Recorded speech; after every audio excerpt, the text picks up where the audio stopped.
Welcome to the Verde and Verdict Sports Show. I'm your host, Jacob Verde. I hope everybody had a very good week. I'm going to give you a brief transfer portal update for LSU. According to what Brian Kelly told us at his press conference, we got some visit information for you from LSU. We got a new signee from the transfer portal. We'll announce that as well. We got some bowl game updates, who's going to be playing, who's not.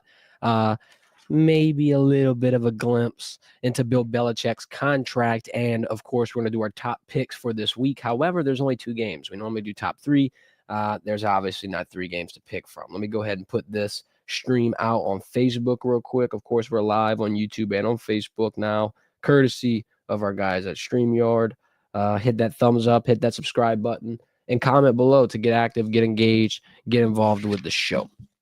Let's jump right into what Brian Kelly was talking about today. Started things off with an interesting conversation, and I feel like, you're going to have to watch college football gravitate towards something like this really soon. Pro sports obviously does. I mean, football, not baseball, but you need some type of salary cap or some type of a market value that can directly attach how much a kid is worth, how much a kid should be getting paid, how much you should be negotiating with certain type of positions or just certain type of players. And Coach Kelly was saying that if a salary cap like this does indeed start, he believes the recruiting efforts will go back more toward relationships and not towards who's getting the biggest bag. Because let's use the NFL, for example, and he compared it to the NFL a lot.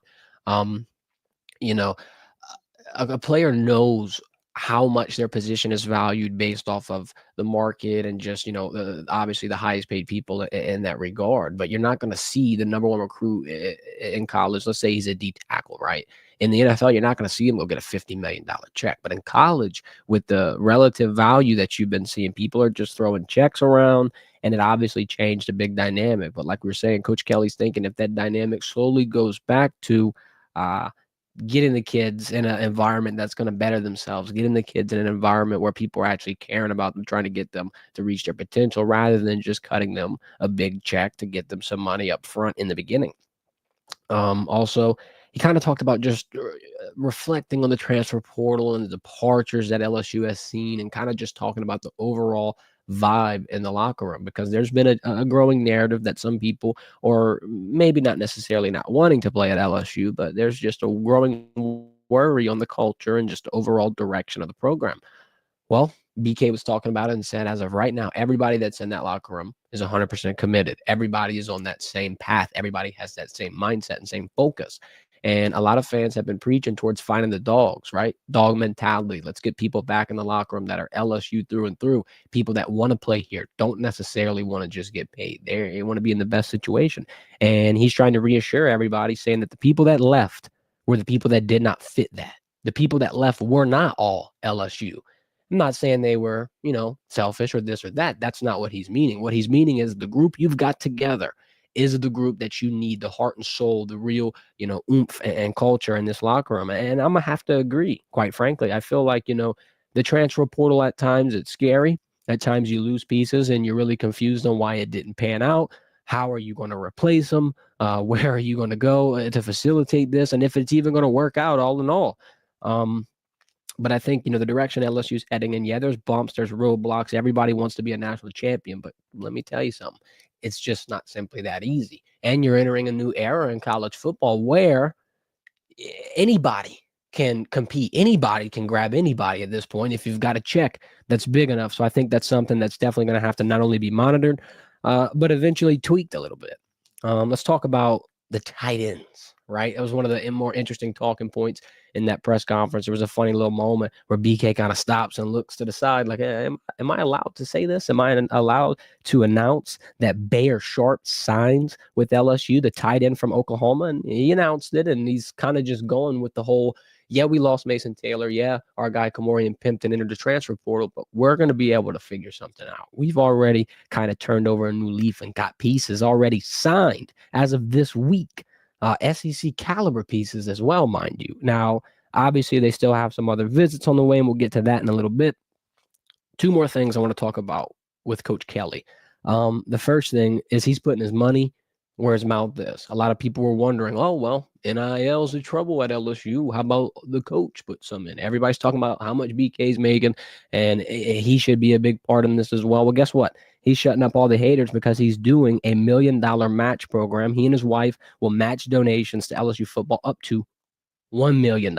So shout out BK. Like I said, I think, he's standing up to the challenge. LSU fans wanted him to have some accountability and kind of put some, of his own dough in the pot. And I think he responded, and it's interesting. He's trying to just show everybody that not only is he listening, not only does he care, but he's willing to take part in the problem, or in fixing the problem rather. Lastly, they talked about Garrett Nussmeier, the recovery, the health. I heard he's on a pitch count as of the practice reps and how much they're letting him play. Yeah, he got banged up against Oklahoma, and I'll be honest, I think he was banged up before. I think he could have been banged up at A&M. I think there's times where you saw him limping around. Whatever the case may be, though, he should play in the bowl game. Here's all I want to say, LSU fans. Get ready for some Colin Hurley action. Now, I'm not going to say it's guaranteed, but I'm feeling really optimistic that you get to see the young buck number 16 go out there and show us what he's made of. Now, is it a big premier team? No, but he gets some reps. He gets some reps in a pivotal point when LSU is looking at that quarterback room and wondering, who's the next guy? Who's the guy that's going to follow suit after Garrett Nussmeier? Who's the piece that we need just in case this Garrett Nussmeier injury happens again? Or if a next man up situation happens again, you got to prepare for things like this. And I think, Colin Hurley and this benchmark that he's going to have on New Year's Eve with the bowl game and his potential reps that he could get, I think you could get a lot of peace as an LSU fan if you see some success. Because right now, like I was saying, the portal, the quarterback is theoretically a need. I mean, it's not like a dire need, like a safety, or, even tight end was, but they're addressing some of them. Like we said, Bear Sharp, Oklahoma, he signed with LSU. They got another wide receiver from Oklahoma on the way to visit, Nick Anderson. All I want to say is, look, you got one teammate from Oklahoma. Y'all just came to Tiger Stadium a few weeks ago, closed out your season in this city. You know what it's like. You know what it feels like. You've been in the environment. You've been around the block. Your teammate just came over here. Why not join them? Why not? There's another rumor for a wide receiver that LSU is going to be predicted to land. We talked about it with G on Wednesday. Barian Brown from Kentucky looks like he's going to be leaning towards LSU, and the more the merrier. Even if, like we were saying, he's going to be a more wide receiver 2-esque player, get him. Build on the weapons, get as much as possible. At the DB side of things, Jakeem Jackson from Florida, of course, he's going to be finishing his visit. Zachariah Poyser, our guy Bryce Kuhn said that his visit's already done, the Jacksonville State transfer. So you're in a little bit of a spot where LSU is making moves. LSU is stacking visits. LSU's getting a lot of momentum, and LSU's looking aggressive. Have we seen LSU in the portal jump around, get some pieces, and make some magic happen? Yeah, we have. But this year, I think they're going to have a very interesting approach. And also, to kind of build off of what we were saying, in addition to this, when that playoff ends, when some of those teams get eliminated, when people on championship caliber teams have to make a decision on what they're going to do going forward, that's when the portal really jumps. This is about as early as your early window gets for the portal. Yeah, you lost some pieces. Yeah, you've seen some departures. But right now, LSU knows all the people more than likely that are going to the draft, all the people that are transferring. You've got your final triage of positions. I need this, this, and this. I think slowly you're going to kind of get more of a focused approach. And throughout this next month, even through that January period, the first 2 weeks even, I think you're going to see some big changes, some big pushes, and LSU is going to excite a lot of people.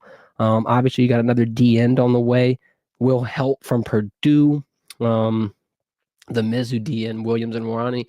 He entered the portal with a do not contact, so it seems like he kind of knows where he wants to go. Hopefully, it's still a Tiger. And then, like we were saying with the tight end room, the Arkansas tight end Luke Hasz is still scheduled and pinned in to come. Obviously, Bear Sharp committing might murky and wrinkle a little bit of the decision, but I think you're in a spot where you are one of the top spots people are looking at. You're one of the top schools people want to visit when they enter the portal. Now, I'm wondering about the money side of it. Obviously, you're returning someone like a Garrett Nussmeier. You're trying to get someone back like a Harold Perkins. You didn't get Mason. You didn't get Emory. So there is an opportunity for some NIL and some revenue share floating around. It'll be interesting to see how they pool it all together, though, because obviously that's LSU's biggest weakness, biggest Achilles heel, if you will, is that they've got the brand, they've got the recognition, they've got the viewership, but that financial backing is kind of where they're losing it. And I feel like what you bring to the table in value and in development and just in history of alumni that are succeeding at the next level, I mean, it matters to me. I feel like, especially because I feel like if you're a player that wants to be at the next level, you gotta be around people that are going to help you get there. You got to play around players that are going to help you get there. You can't go to a place where you're not really pushing yourself and you're kind of just playing against mid-level competition. Iron sharpens iron. You hear it all the time. I feel like LSU is a no-brainer destination for a lot of schools, but with the times changing, agents are getting involved. A lot of people are getting influenced by things that really weren't in college before. I mean, yeah, you were getting paid probably, but at the end of the day, the money you're making now is equivalent and on par to NFL money. I mean, we can talk about Bryce Underwood. We can talk about Jakeem Stewart. It's just an interesting situation that you're in. But like I was saying, LSU is in a very good spot, at least in a sense where you're not at the bottom of the barrel and scraping shit together, but you're not at the top. Like, you've obviously got room to grow. You've obviously got pieces and layers to keep adding.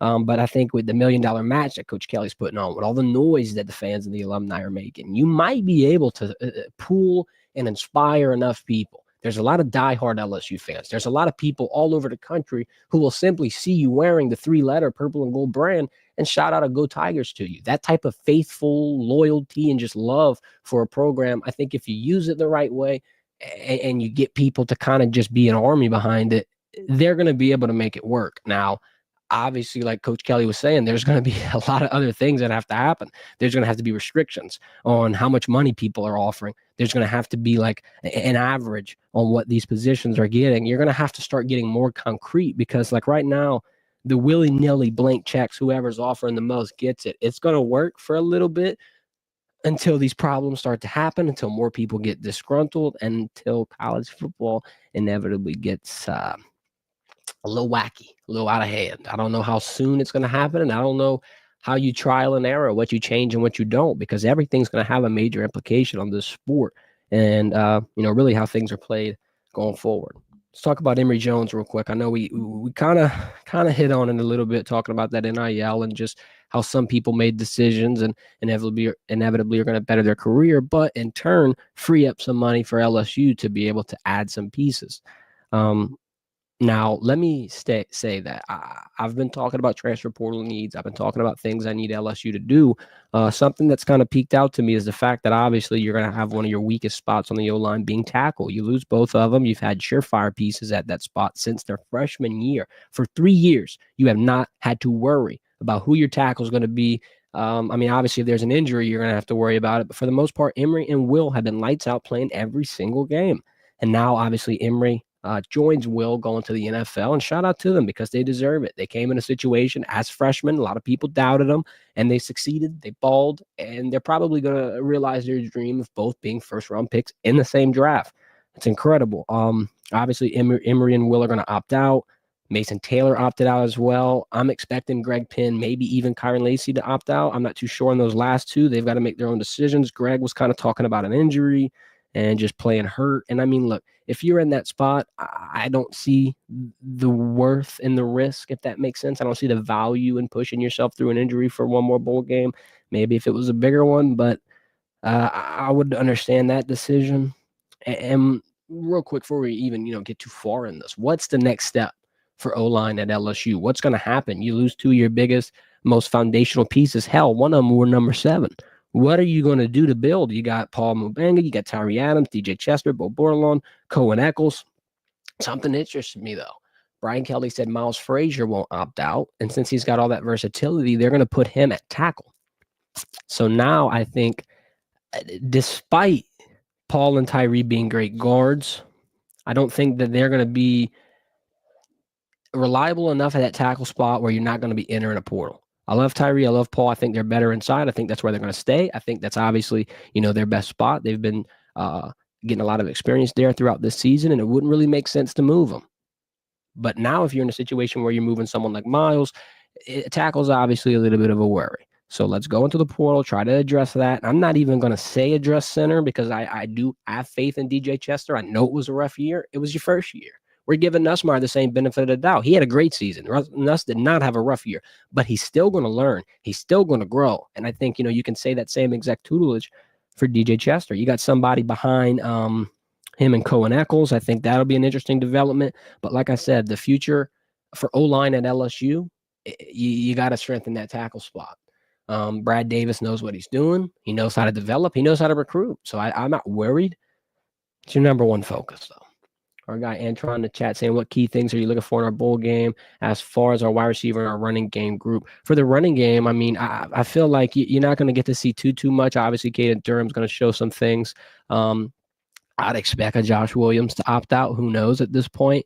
Caleb Jackson is an interesting story because it's just like his role wasn't staggering like we thought it would be. Now, obviously, there's a bunch of things that go into it. It's the he came in a little overweight. It's the he added maybe too much muscle. Whatever you want to say, it didn't pan out. It didn't work. And now I'm wondering in the bowl game, how big of a role does Caleb have?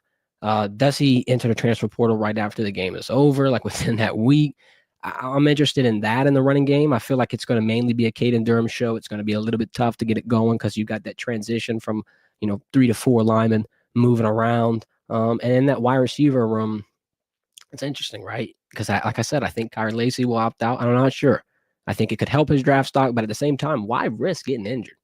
So I'm always on the expectation of that. I'm erring on the side of caution. Mason Taylor is obviously not going to be there. So if those two players don't play, your top 2 receivers in terms of completions this season are out. So you're going to get a good glimpse into Aaron Anderson as a wide receiver 1. Zay getting a little more opportunities, but I just don't think he's pushing into that 2 spot. Lastly, for that wide receiver room, what am I looking out for? Kylan Billiot. I want to see if he's going to get opportunities. I want to see what he makes of those opportunities because a lot of people have been talking about it. Me and G have talked about it. If he enters this offseason and turns heads in that building and grows and develops into the talent and the potential that a lot of people, including coaches, think he has, it should be a good year for him. He could be in a situation where he gets a lot of opportunities next year. I'm not saying he's going to be a wide receiver 3 or anything of that nature. I think they do portal in some guys that'll make some noise and be vertical threats and add some size and veteran ability. But what I'm looking for this bowl game, to answer your question, is I want to see who are your young depth pieces that you can lean on. At running back, you're not going to get to see too much. I think Caleb probably doesn't play for us next year with the additions of Harlem and JT and how Caden has emerged. And just it's going to be a tough spot, right? It's by committee at this point. If you got 4 big names, you never know with Harlem and JT at this point. And then with wide receiver, you lost so much where I don't think this is the wide receiver room or anywhere close to what it will be for the season. So at this point, you're really just seeing what you got in the young guys. What are you made of? What's that depth looking like? Shelton and Landon leave. I think, it's open for guys like Kyle Parker, Kylan Billiot, like we said, Aaron and Zay, obviously. It'll be interesting to see who they throw in there. I do think we portal in 2 nice wide receivers. Obviously, Barian Brown is rumored. You got Nick Anderson from Oklahoma taking the trip. It could be some names, right? I think Micah Hudson's leaning towards A&M. People are saying that Bag is calling his name, and he's also a Texas kid, so it makes sense. But, yeah, I'm interested to see who's explosive in that room, how hard they're going to have to attack that wide receiver room. I mean, if they see some flashes and they have some big moments and some young cats like Kylan or even a Kyle show up, then I think you don't worry as much. But it'll be interesting. We got Coco in the chat. Shama, go get that XRP, Coco. Let's move on. Let's talk about Nuss real quick. Let's give some draft stock outlook, right? I mean, look, we opened the year talking about Garrett Nussmeier being top 10, Garrett Nussmeier potentially being, top 5 even. He had the ceiling. And I don't think that ceiling just collapsed on him. Matter of fact, ceiling could have grown. As crazy as that sounds, you got people like Mel Kiper giving him his flowers. You got people saying he's the best quarterback in college football. I'm going to agree because, I mean, look, as crazy as it sounds, let's look at the statistics. He's number 6 in yards in the country, number 4 in completions. Sure, he's tied for 13 in passing touchdowns, but a more efficient red zone, a more comfortable Garrett Nussmeier, and hell, even a healthier Garrett Nussmeier, I think gets more touchdowns. Obviously, he gets a little more efficient on that side of the ball. I think his ceiling for growth, very evident. You've seen what quarterbacks at LSU have been able to do when they return. I don't need to beat the dead horse anymore. I don't need to add any more pressure to Garrett Nussmeier either. All I'm saying is I've got endless trust in him. He's waited his opportunity, or for his opportunity. He's waited, and here it is. I'm excited to see what he makes of it. I think he's one of the most committed players in college football, period, because not a lot of people will pass up on offer after offer after offer to sit down and show their dream school and that fan base that they grew up around that they're made for it, that they're going to be an LSU legend, that they're going to carry the torch of someone like a Jaden Daniels, a Joe Burrow, what have you. I'm excited. I'm on the Nuss bus. I think he had a great season this year in year one. Obviously, growing pains. Obviously, some picks you want to have back. Year one. Name me a LSU quarterback. Go look at Joe Burrow year one. Go look at Jaden Daniels year one. Everybody kind of said similar things. I'm not going to be too uber critical. I think I know what Garrett Nussmeier is capable of, and I think this season he shows it. And we can look back on this a year from now. I'd imagine he'd be a top 5 pick on locks. God bless. Let's move into this Happy Dad shout out. You know the drill. Our guys at Happy Dad been supporting us all college football season long, and we're very thankful. It's the best taste of hard seltzer on the market.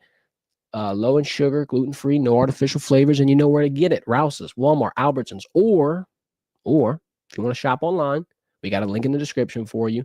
You can use code VERDON15 for 15% off at checkout. Go get your merchandise. Go get your Happy Dad mini football helmets. Go get you the hard teas, hard seltzers, whatever floats your boat.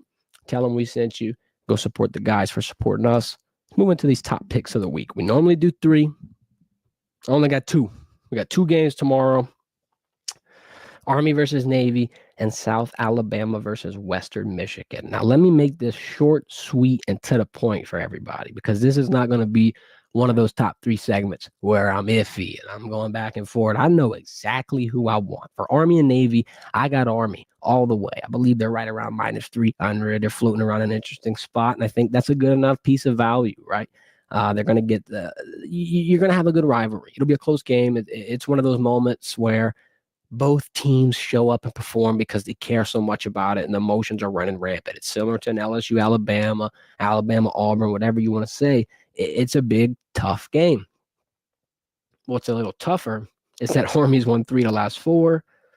Army's triple option is running rampant. I believe their quarterback has the most rushing touchdowns in the country, and they murked Tulane. Absolutely murked Tulane. I had a lot of faith in Tulane. We talked about Tulane potentially being a college football playoff team, potentially being one of the best G5 teams. John Summerall and Mensah have been quite the duo. Unfortunately, that's not going to be able to continue.